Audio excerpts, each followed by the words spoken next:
by Max Barbakow and written by Andy Ciara and starring Andy Samberg, Kristen Milioti, and J.K. Simmons. I thought this movie was great. I found it through the recommendation of a YouTube channel called Cinefix. They were doing the top 10 movies of 2020. I believe this was in the comedy section, and it grabbed my attention for being number one on this YouTube channel. Number one in that section for this YouTube channel. I give a lot of credibility to the Cinefix channel and take the recommendations to heart. So I watched this movie and I thought it was really good, and really great. I definitely appreciated the writing. One thing I thought while watching and really after uh, being able to digest the whole thing was that it really felt like the movie and the whole storyline without the comedy, without the extra stuff, just a story that it wanted it to be told was written down and um, ironed out, and everything was crisp. Um, Introducing from the introduction to all the new characters to what happens after that to the beats to the use of flashbacks and stuff like that. Everything about this movie in terms of the writing I felt was really strong, and that's something I really appreciate, and it makes the movie more enjoyable for me because if I find something off with the writing and if the pace feels weird or the story feels weird and the story feels like it's slow or it's too fast or it jumped or I get confused or like that pulls me out, and that's a feeling that I don't want to feel when I'm watching a movie is that where I lose that immersion. Um, yeah, I didn't feel that watching this. I did think that the mid it was like going pretty long, but that's because I was high, and so that might have contributed to it. But I think the middle part was good. I think the whole movie was good, but I think the middle part I think I got distracted, and I was like wondering when they were going to close it, like how they were going to go about closing it, and um, yeah, I wondered that because I think the formatting of the movie because the movie's about Groundhog Day and every day is the same, and so it's like okay, what can they do differently now? How can they do this differently? And so yeah, so I think in the middle for me at least, it got a little slow, but I was just wondering. I think it was more curiosity as opposed to boredom. Um, but I thought the actors were great. Sandberg kind of played himself, and that's cool.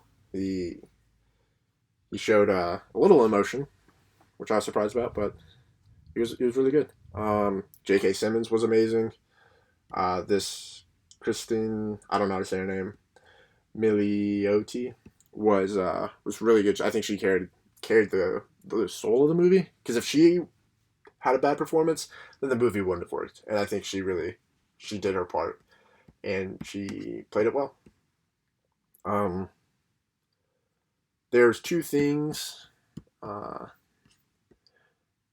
not two things, but one thing that I enjoyed was the kind of differences between Sandberg's character and Kristen's character. Was just that they're how they dealt with it, and it felt like Sandberg's character was just a big fuck it, like it doesn't matter. I'm not gonna get out of this, and I'm just gonna enjoy. I'm gonna enjoy it while I suffer here. And his background is kept anonymous, so we don't really know who he was before this Groundhog Day situation happened. And I think that was pretty cool, and maybe intentional by the writers or by the people in charge, but it felt like anybody could have become this person. Like anybody could have just eventually just kept going down and just continued to saying fuck it. Like for me, I probably would have said fuck it after like the third time and be like, oh, this is my life now. I'm just gonna keep doing this. Um, but some people I believe some people might want to persist and kind of run out of it and try to fight the system, uh, as Kristen's character tries.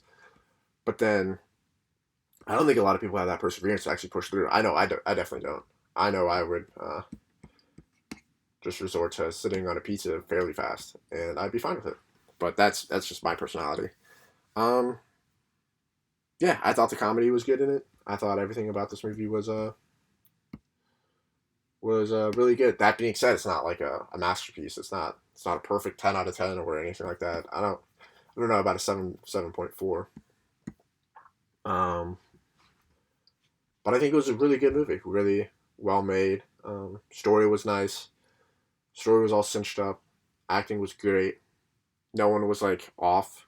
There's no what the hell is this moment in the movie. And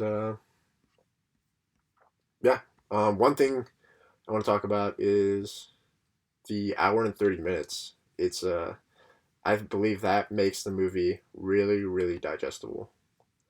Being any longer, like an hour 45, as some movies are, you with those movies, if they're not crisp, then you kind of feel the 15 minutes, and it really takes away from the movie. And then if it's 2 hours, God forbid, and it's not a cinched up movie, then like no, like you need credibility as a director or as like a screenplay or whatever that you're gonna be able to hold my attention for 2.5 hours. Like there's some movies that I watch and I'm just like I can't do this. This is not keeping my attention. I'm feeling forced to watch it, and whenever I don't like watching a movie, if I don't enjoy it, if I'm not enjoying it, I don't want to watch it. I just want to move on. But this movie I enjoyed while watching. Although I did get a little distracted probably in the middle, it was still an enjoyable moment to watch. I feel like it was more curiosity, trying to figure out what the ending and how they were going to wrap it up, um, as opposed to boredom. So yeah, I think I think this movie's an amazing movie. I would definitely recommend watching it. Uh, I don't think you have to pay for it, but if you want to pay for it and support the people, I think this guy's rich enough. Uh, but maybe not. Maybe it's just supporting the system. And every now and then I'll pay the movie, but you can find the movie online. And yeah. But one thing I do appreciate is that this is his production company, I believe, and so he's doing this on his own, which is a pretty cool thing that I respect. And um yeah, it's like I saw his like production company or whatever at the beginning of the movie, and I was like, wow, that's pretty cool. All these creators are um, these artists are taking the business side and putting it into their own hands so they can better create the image that they want. And I think that's going to produce a lot more genuine, genuine pieces of art, whether it be movies or music and stuff like that. Um, but then again, you're gonna get a lot of pieces of shit because sometimes these directors and these executive producers know what they're talking about, and like this movie is bad. I don't know why we made it, but hey, it's if a person wants to make a terrible movie, go on ahead. It's your creation, and you can do with it as you wish, but you're just gonna get judged. And yeah, I mean, I'm gonna get judged for talking about this movie, and that's something that I appreciate. I enjoy the back and forth. Um, yeah, Palm Springs. I would say it's about 6. Not the greatest movie in the world, not the worst movie in the world, but actually a really good movie. Bumps it up to a 6, but it's not. I'll put it up to 7 actually. 7 feels right. Um, Definitely recommend it. Again, credit to Cinefix for sending me to this movie's direction. Cinefix is a YouTube channel that 3.75 million subscribers. They do amazing work, I believe, and this movie is also an amazing piece of art. So I definitely watch it. Palm Springs 2020, rated R. There's some swear languages. I don't think there's any nudity for the kids, which is bad words, I believe. Yeah. Um, Go on and watch it. Support this guy if you. That's my review.